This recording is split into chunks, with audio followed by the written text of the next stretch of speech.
Саламатсыңарбы, урматтуу көлдүктөр, сүйүнчү барыңарга. Ушундай көлдүн жээгине келсем, Green City'de, жаңы пляжда. Ушундай көлдүн жээги толтура малек болуп кетиптир.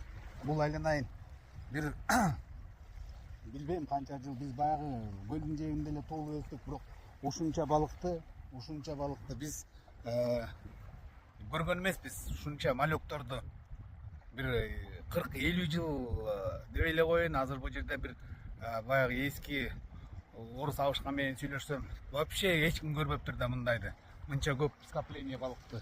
Эми ушунча 40-50 жыл болгон балык көрө элек болчубуз. Айланайын көлдүн жээги, бүт эле көлдүн жээги. Бул бир эле пляждын жээги эмес, бүтүндөй көлдүн жээги биз жакта балыкчыда. Бүт ушундай толтура малек болуп кетти. Карасаңар, бул не дейбиз? Бул жакшы жашаган болот экен да, бул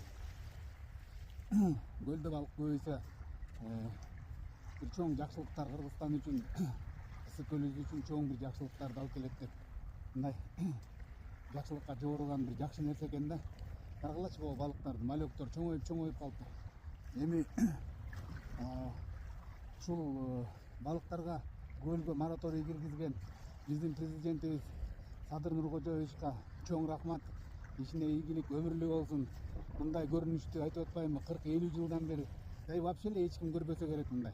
Баягы илгери көрчүбүз тиги немат менен баягы балыктар тартып атканда ушундай кара болуп чыгып калчу балыктар. Анан эми мындай көрүнүштү билбейм, мен таң калып атам, жанатан бери көрүп аябай сүйүнүп таң калып атам.